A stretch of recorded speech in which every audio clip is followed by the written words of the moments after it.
Assalamualaikum warahmatullahi wabarakatuh. Perkenalkan, saya Halimatus Sa'diah, NIM 501322392, mahasiswa program Magister Pendidikan Dasar Universitas Terbuka. Pada diskusi 1 mata kuliah Studi Komparatif Pendidikan Dasar di berbagai negara, saya ingin berbagi pandangan dan pengalaman terkait 3 pertanyaan yang mengacu pada artikel. Judul dari artikel tersebut, artikel pertama adalah membangun kualitas pendidikan di Indonesia dalam mewujudkan program Sustainable Goal atau SUDS.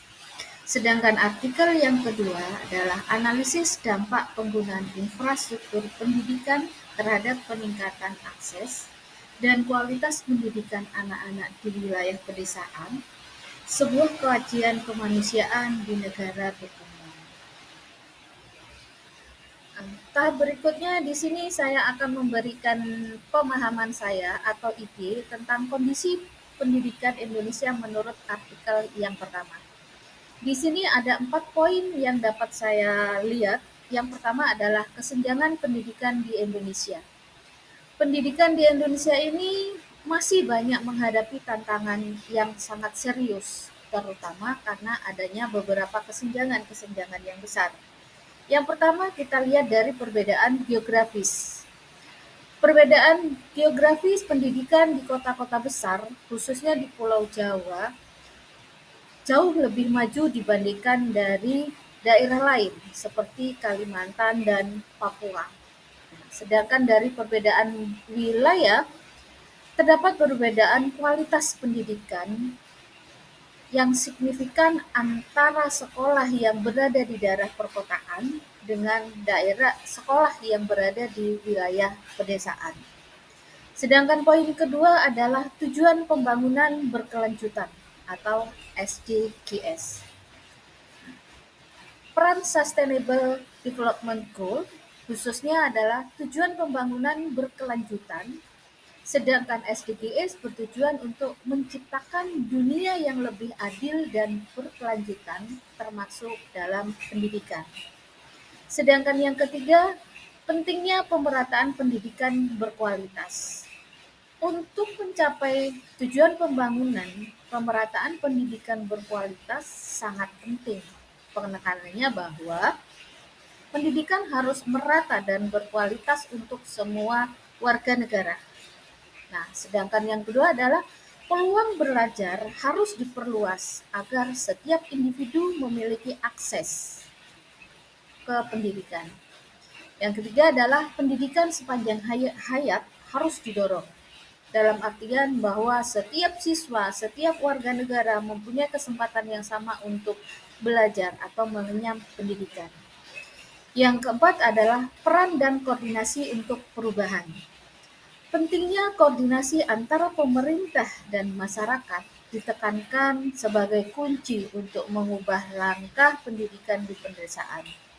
Dengan kolaborasi yang baik, pendidikan di daerah pedesaan dapat meningkat, yang pada akhirnya akan memberikan peluang lebih baik bagi generasi yang akan datang. Nah, sekarang kondisi pendidikan Indonesia menurut artikel yang kedua. Pada artikel kedua ini, bahwa pembangunan infrastruktur pendidikan di pedesaan negara berkembang. Yang pertama, terdapat dampak positif yang sangat signifikan. Bahwa pembangunan infrastruktur pendidikan di pedesaan secara umum memiliki dampak yang positif dan signifikan karena terkait dengan adanya peningkatan akses, pengurangan kesenjangan, dan peningkatan kualitas belajar. Sedangkan yang kedua adalah peningkatan akses dan pengurangan disparitas regional. Nah, bahwa dengan adanya pembangunan sekolah-sekolah baru akan memberikan banyak manfaat yang mana para siswa tidak perlu menjangkau jarak yang terlalu jauh untuk memperoleh pendidikan. Sedangkan yang ketiga adalah peningkatan kualitas pembelajaran. Kualitas pembelajaran di satu sisi, para guru perlu adanya peningkatan kompetensi gurunya. dengan cara mengadakan diklat atau workshop dan lain sebagainya.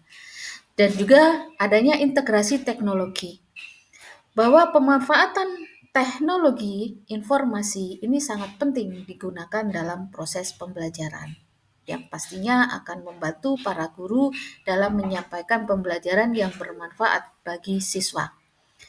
Sedangkan yang ketiga adalah tantangan yang harus dihadapi. Kondisi pendidikan di pedesaan seringkali menghadapi tantangan seperti adanya keterbatasan sarana dan prasarana, serta adanya perbedaan kualitas pendidikan dan jarak yang jauh antara rumah dengan sekolah. Nah, sekarang saya akan menjawab pertanyaan yang mengacu pada kedua artikel tersebut. Pertanyaan pertama adalah, menurut Anda, apakah masalah pendidikan dan hasil penelitian dalam artikel tersebut juga terjadi di daerah atau di lingkungan sekolah Anda? Jika iya, adakah persamaan dan perbedaannya? Jika tidak, Anda rasakan, jelaskan alasannya. Saya mengajar di SMPN 7 Bangkalan. Permasalahan yang dibahas pada artikel tersebut juga terjadi, di mana masih banyak terdapat sarana prasarana yang kurang mendukung dalam proses belajar mengajar, serta masih minimnya motivasi dan dukungan dari orang tua akan pentingnya pendidikan bagi siswa. Pertanyaan yang kedua adalah, bagaimana saran Anda untuk mengatasi isu sosial politik dan sosial budaya pendidikan tersebut?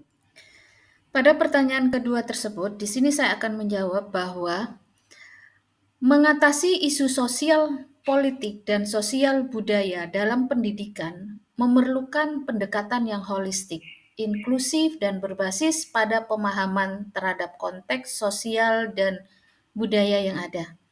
Nah, di sini saya akan membahas beberapa langkah yang dilakukan untuk mengatasi isu-isu tersebut.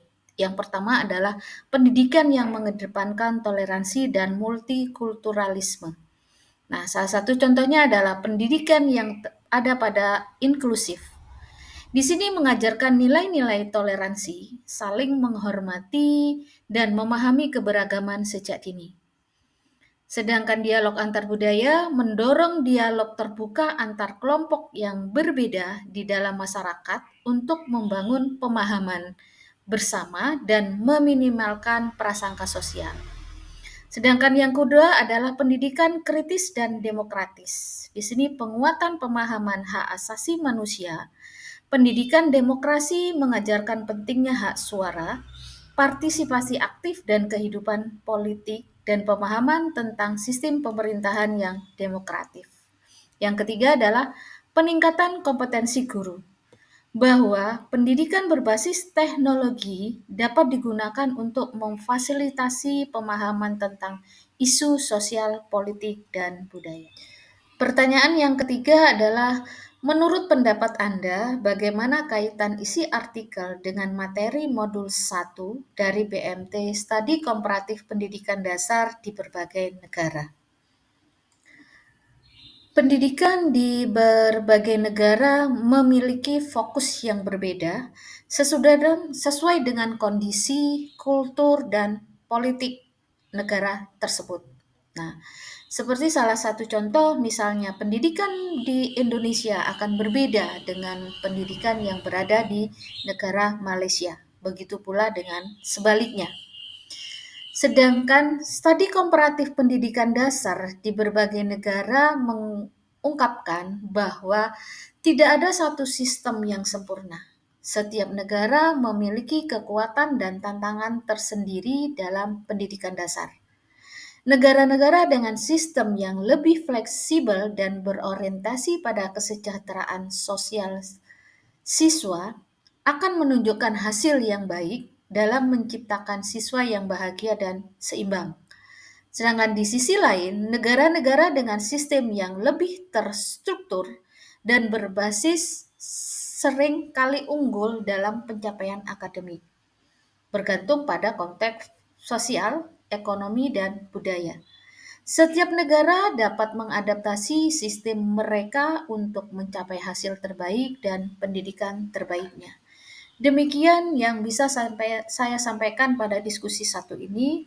Wassalamualaikum warahmatullahi wabarakatuh.